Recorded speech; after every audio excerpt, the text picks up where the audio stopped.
Up-close Pat Brennan breaks down an upcoming announcement from Major League Soccer in Cincinnati. Sam Greene, Greene at Inquirer.com. Welcome back to Cincinnati.com's Monday recap of the top sports headlines and others you might have missed over the weekend. Reds begin long road trip with series loss today. We start with the Cincinnati Reds, who over the weekend lost a 3-game series 2-1 in Denver to the Colorado Rockies.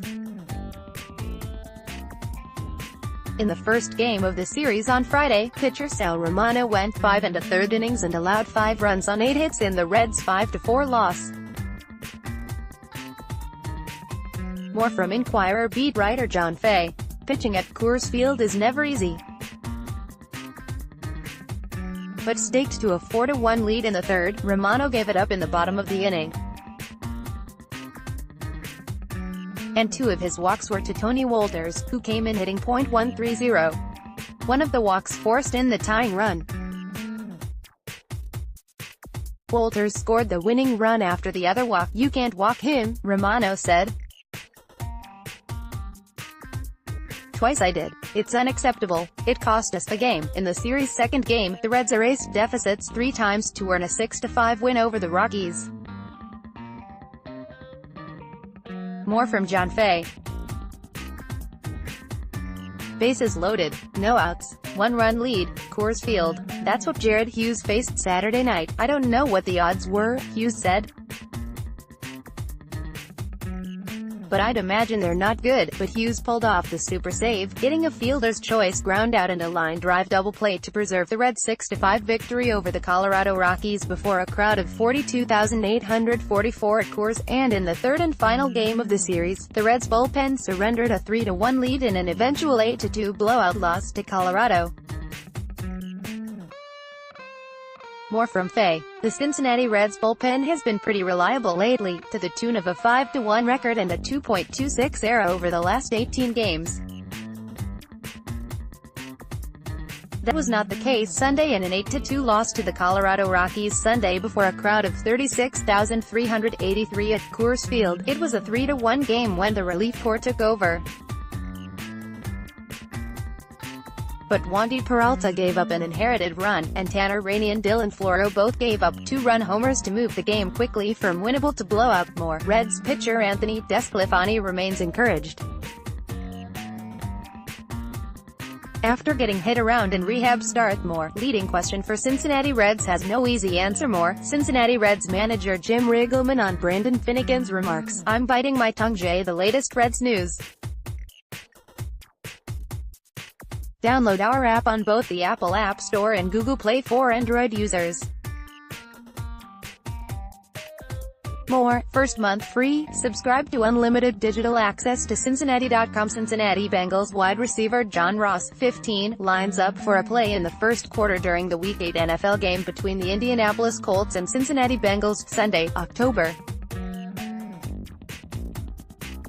29, 2017, at Paul Brown Stadium in Cincinnati. Photo, Kareem Elgazar. The health of Bengals John Ross and Tyler Eifert. Cincinnati Bengals beat writer Jim Owcharski took a deep dive into where each player stands in terms of overall health before training camp opens and what their health could mean for the offense's development this season. More from Owcharski. 22nd, that was the date Ross first participated fully 11-on-11 drills during organized team activities in 2018. "It's something I've been waiting for a long time," Ross said. The immediate result was the second-year wide receiver being fed the ball on a variety of routes in offensive coordinator Bill Lazor's new offense, resulting in several tough, contested catches and a few drops. But his mere presence following season-ending labrum surgery was a huge positive for the opening week of full team work. The long-term result is to be determined, of course, but the mere fact that Ross is good to go full speed from the very beginning of the season is encouraging. While Ross was off and running last week, tight end Tyler Eifert was moving at half speed. Eifert, who is coming off back surgery, participated to a degree as he had to watch the 11-on-11 work from behind the line of scrimmage. But he insists it's about following protocol and there have been no setbacks in his recovery. "I feel good. I'm on schedule," Eifert said. "This has been part of the plan to stay monitored as we progress through here. I don't want to go out there and have any setbacks or anything, so just methodically moving forward. The plan is to go into camp full speed, but there's nothing keeping me back from doing that right now. It's part of the plan, or progression, with a new offense and some pressure to not just improve the offense but to return to the postseason. Having a healthy Ross and Eifert from the very beginning of full teamwork no doubt gets that group off to a better place than they were a year ago." More, house owned by Bengals CB Dre Kirkpatrick subject to pot bust. More, why Vegas ties Cincinnati Bengals for longest shot to win Super Bowl. Get the latest Bengals news. Download our app on both the Apple App Store and Google Play for Android users. FC Cincinnati midfielder Emmanuel Ledesma, 45, celebrates after scoring a penalty kick goal in the second half of the USL soccer match between FC Cincinnati and North Carolina FC at Eifert Stadium in Cincinnati on Saturday, May 19, 2018. FC Cincinnati won 4-1.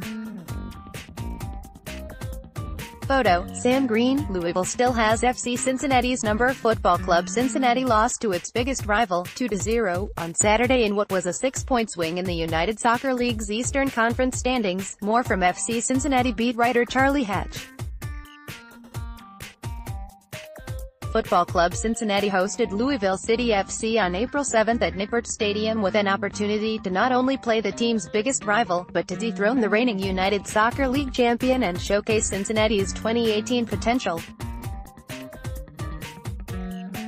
FC Cincinnati conceded to Cameron Lancaster in the 13th minute that match and lost 1-0. In post-game interviews, head coach Alan Koch said the team was still gelling and it showed. He promised it would get better.